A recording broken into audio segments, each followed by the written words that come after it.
It was surprising. The first couple of weeks were very, very difficult virtually. And then I found that I liked it. Yeah, it was very surprising because I was able to do creatively different types of instruction that I've never had to do before.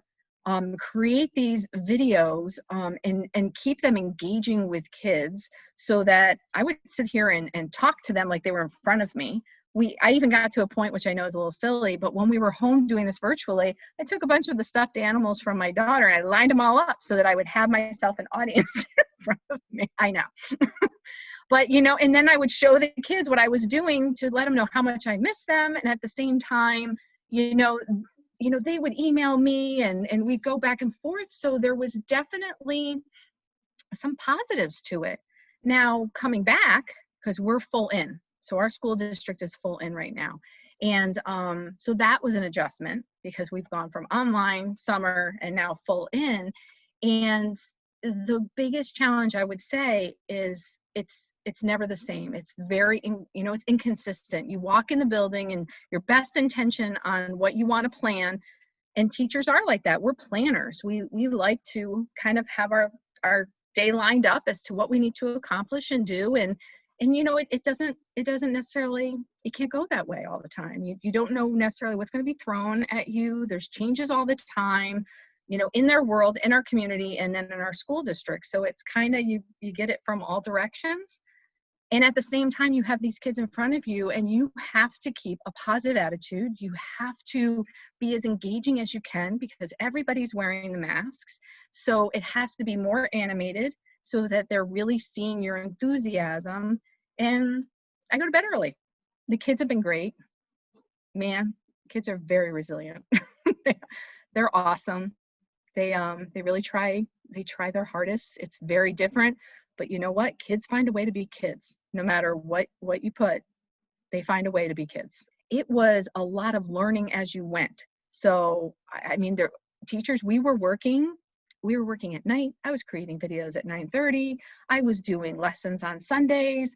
And that was okay. That's not a complaint whatsoever. It was my time so that I could get myself acclimated. And I know I'm not alone in that. And we were learning. How do I figure out this program? What's this best website? How do I get books or reading into my kids' hands? How do I do that virtually? Can I get them actual books, or do I have to find a really good site that still is ed law compliant? We have opened up a door to students that do not do well in that traditional type of setting. And some kids thrived.